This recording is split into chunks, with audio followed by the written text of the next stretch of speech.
Susie from Sudan, she does not pray on regular basis and she's a revert.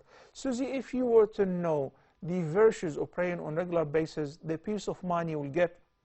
Imagine 5 times a day Allah is calling you for a meeting to give you, not to take from you, to answer your supplication, not because He needs you, not, rather because you need Him.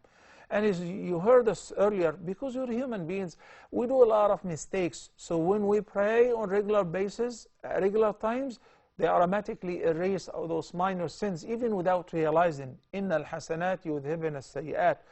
Verily, the good deeds and the prayers erase the bad deeds.